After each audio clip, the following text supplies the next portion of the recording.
Alright, hey guys, welcome back to another mid-core deck profile. This setup is janked, man. I have no idea. So this week was Chainburn. Why Chainburn? Because I was lazy and had a busy week and just couldn't be bothered learning another deck. Realistically, I was hoping to just flip trap and win within reason. It's probably like not a good idea because like chain strikes at one, and that's kind of like the namesake of the deck. But like I said, I haven't played Chainburn before. It seems to come up in like every format where people figure it out. This one here is a little bit different than what you'd know because the chain there was a Chainburn deck that was topping last year during Snake Eye format. But then that was like going second kind of Chainburn because they'd set up the whole board and then you'd settle your card. They had nowhere to pop it because you wouldn't special summon, you pass turn, and then you just had so much on the board already that whatever. But I didn't really want to build that. I probably should have, but I didn't really want to just because it already exists. So there's something else I want to try where like Ceasefire was kind of like the burning card of the deck, but there's something else in here. There's a little bit of spice. Right, and so we'll get into it real quick. I think so because this was like I think what annoyed me the most about this deck was that I had very few of the cards that go in it, which is really nuts because they're all just old generic trap cards, right? But we start with I'll show you the spice at the end. But so start with traps of 3 Ceasefire. So this one here just burns for 500 for every face-up effect monster. It flips up cards too. Which is cool, and then this will come up in a second as to why I went this direction with it and why I think it could still work. There is a change that I definitely do. 3 Secret Blast deals 300 for every card they control, and then if it gets destroyed, you inflict 1,000. So it's cool because like it's really good against Ryzel in some ways because they can target it, you flip it, do the 300, it gets popped, and then they do another 1,000. Bad Luck Blast, it's like a Ring of Destruction. So you target a monster, take half the damage, then whatever damage you take, they take, and then it gets popped like Secret Blast. They lose 1,000 as well. So there were very few popping of the back rows than I kind of expected. But I think I'll talk about why this deck's kind of off or why it doesn't work 100% or where it could go wrong. Because I think one thing that I noticed was that I was getting people to like 100 life points very often, and I'm like, but this was the most opportune moment to use everything, right? And so that there was a bit of an issue where then they just kind of go, I had to kind of survive, but with no monsters on the board and no more bits of removal or anything, you weren't really doing much, right? So 3 Ring of Destruction, target face up. Whose attack is less than or equal to their life points, which is pretty easy because you can't kill them with this, which is unless it's equal, but you can't kill them with it most of the time, right? And then you take damage and then they take damage. So you take damage first, which means that if you do die from it, like you can die from it and just kind of like lose. 2 Just Desserts on the Wednesday build. This was at 3, just 500 for every monster they control. 2 Boo Boo Game.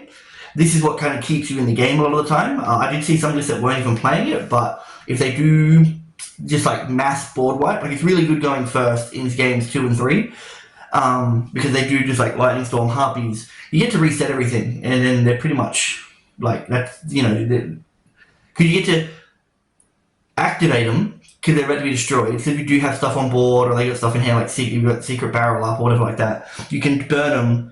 They go to the grave and you can reset them, or you can set off the pop effects of like Blast and Bad Luck. They take 2,000, then Boo Boo Game can just reset them again.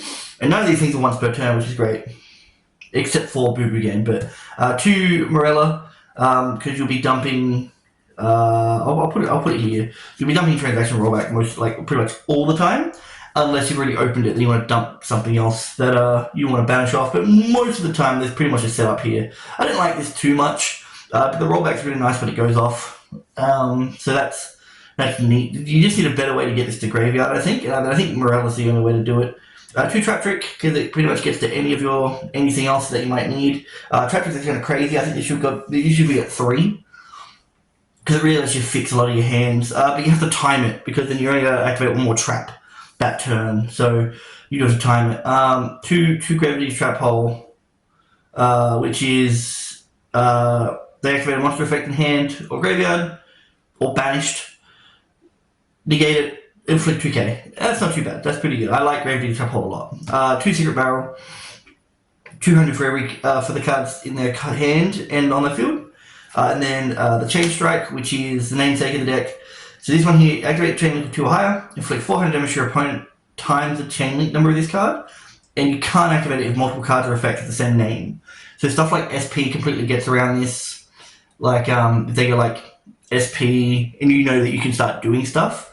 But the issue with that, they get SP to banish one, you chain it, let's say it's Ring of Destruction, you target something, they chain SP again, and now chain strike goes off. Didn't happen too often, but 3 pot of Extrav, just because you don't use your extra. I'm not going to show you an extra deck in this because it does not matter. It does not matter. Just draw 2 in a set 5 deck. I think this deck, and I think this deck and the last deck were definitely decks that's like, I kind of could go for another week, I think, just to kind of test a couple more options, but at the same time, I could just move it to like Master Duel or something and see how that goes. It's just slightly different. So this is like kind of like the spice part of it, which I'd like, because it's based around Ceasefire more than anything, because Ceasefire would do the most amount of damage like all the time, but you can set it up just a little bit more. So two Royal Rhino with Deceitful Dice. So this one, its effects are different depending on what chain link you activate it in. And so if it's the 3rd chain link, you roll a dice and then you burn for 500 times the result. So you can get up to 3k damage with just him alone, and it's a soft one. So if you have 2 on the field and you get 2 chains getting to 3, where he's the 3rd one, you can burn for potentially 6k just with him alone. 3 Melffy Wally. So all the Melffys summon themselves in the end phase from the hand, and then they all bounce themselves back when your opponent summons to then do something. So this one here will summon 2 Melffys with different names that aren't Wally. And your targets are normally Puppy. So this summons a beast when they summon. So they summon, bounce back to hand, summon a beast, and your other target's normally Caddy, because Caddy will bounce itself back to hand and then add a beast. And then Penny. This one here lets you synchro at quick speed on the field and with stuff in hand. I think it on field and anything in hand. And the one that I was using was Melffy Marys. To on summon, it would bounce back a card. Only happened once against Fire King, but then Fire King was the only one that I 2-0'd actually I 2-0'd 2 people. But I guess it's just because they just didn't really know how to play around it. Because once anybody else kind of knew what I was doing, they played around it pretty well. Or I just got unlucky with like my dice rolls on like Royal Rhino and stuff like that. Or the fact that like Blue Eyes isn't an effect monster, so I can't target. He's not counted for Ceasefire. I don't think I can target him with Ring of Destruction. So yeah, and then the last 2 were Mahama. Arguably, I probably just put like Ghost Mourner in this spot. I'll talk in a sec. Once we get to the side, I'll talk where I think the deck could kind of be better. At least this build of it. And it's very, very simple what the change could be, just for like kind of that process. But the side deck was pretty much with 2 Mourner, a 3rd Mahama. That's for like going first if they're like pretty battle heavy and they don't really do a whole lot. 1 Sendayon, which is it'll take 2k when it attacks at the end. 3 Mission, really good for going second. You swing at the end of the battle, it'll halve your opponent's life points. 3 Lava Golem, 3 are just good for clearing up board. Be careful with Desiree, because Desiree can just get rid of it if you go over the Desiree. 3 Lord, because that protects stuff, really good for going second. The 3rd Secret Barrel and 3rd Grave Digger's Trap Hole. So, siding is important in this, I think, just because, you do go first and second. You don't really want them setting up Omni Gates. So if you can Lava Golem over it, it's always nice. I think realistically, the only change that I'd really, really do, I don't think half this Melffy stuff is necessary. It's just Puppy. I think if you just had 3 Puppy and 3 Rhino, right?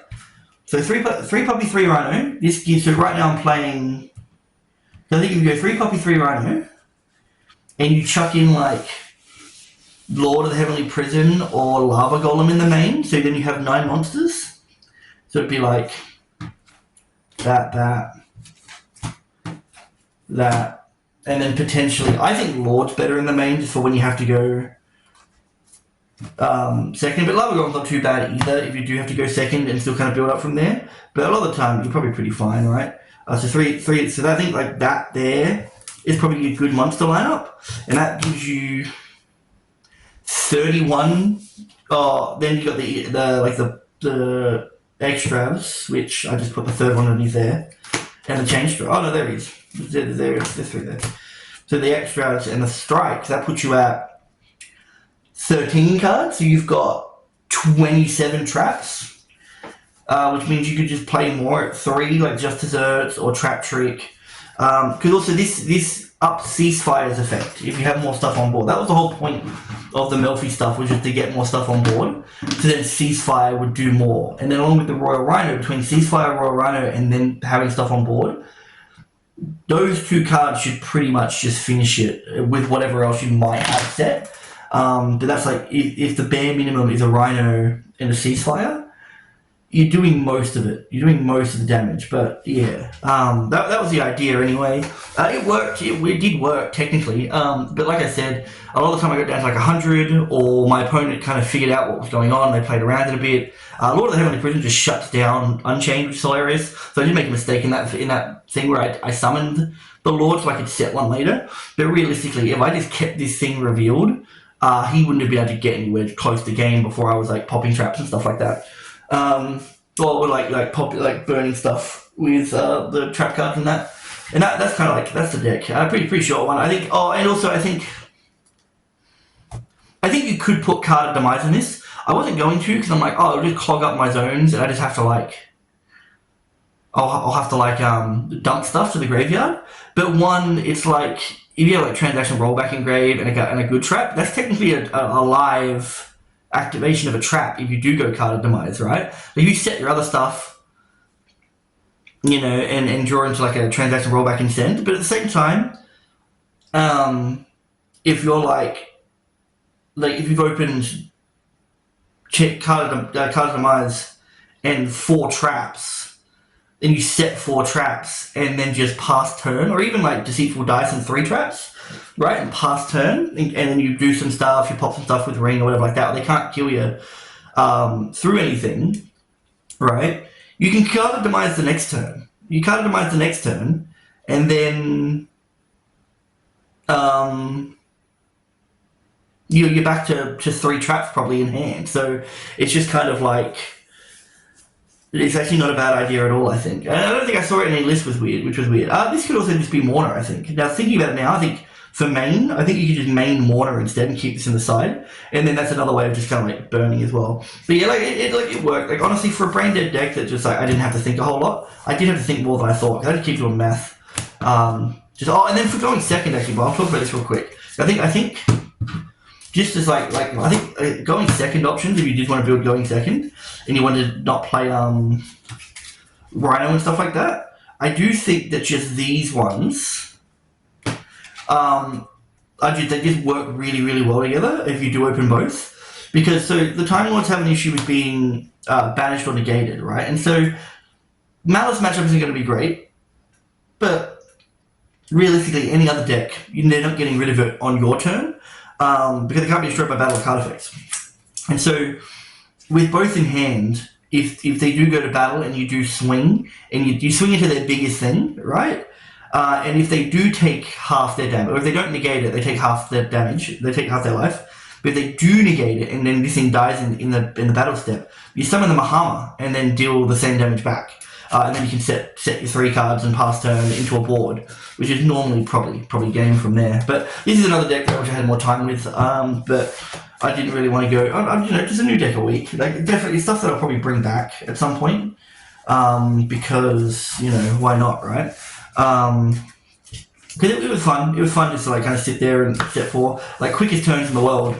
Quickest turns in the world because you're just setting and then passing. It's like it's more interesting Labyrinth, I think, because Labyrinth is boring as hell. But yeah, I think we'll call it there. Pretty short one this time, I think. I think anyway. I never know how much time's gone in this because the camera's up there. But yeah, so that's that. I'll come up. I'll have something new next week. That'll be a bit weird. I think. I'm messing with something, but I think it might just be a tad too slow. So I'm going to take a look at the list and see if I can do anything to it to make it just a little bit better. But from that point, I'll see you guys next time. Take it easy.